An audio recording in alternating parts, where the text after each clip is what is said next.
Hi, I'm Ben Gamse, and I'm here with Alex Harding, the founder of Water Ecuador, and we're going to do a short question and answer video about Water Ecuador. I hope you enjoy.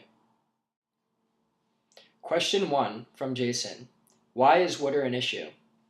So there's a lot of things that I could point to explain why water is an issue. I guess the most obvious is the number of deaths. There's 1.8 million deaths every year that result from contaminated drinking water. That's more than the number of deaths resulting from HIV/AIDS, tuberculosis, or malaria. It's the number 2 cause of death in children under 5 years old.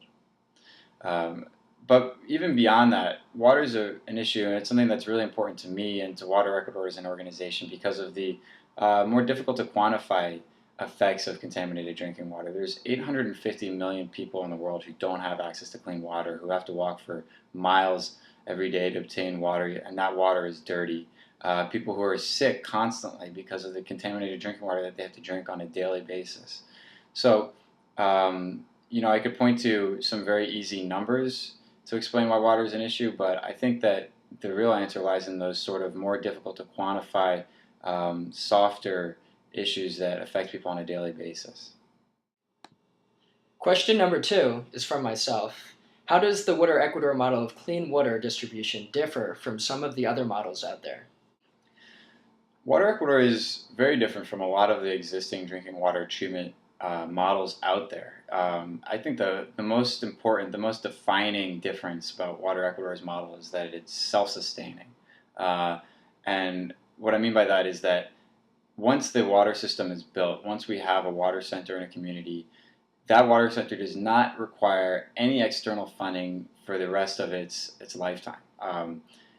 All the expenses for maintenance, for replacing filters, and for the person who is employed at the water center all come from revenue generated at that very same water center. So we sell the water at a price that is lower than competitive water sources that are available, but it's enough for us to earn enough of a profit to pay for those regular expenses. And that means that our water centers last, whereas unfortunately a lot of other water interventions out there may last for a few months or a couple of years, but eventually they fail to be self-sustaining, and a lot of the time they stop working altogether.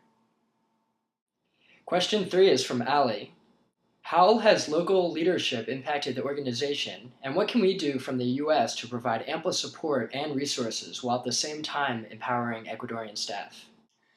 So Water Ecuador is a organization that's based dually in the United States and Ecuador. We have a headquarters in the United States. We have a headquarters in Muisne, Ecuador. All the day-to-day operations are based in Ecuador. We have an Ecuadorian president. His name is Heriberto Napa, and he's in charge of making sure that everything is running on a daily basis.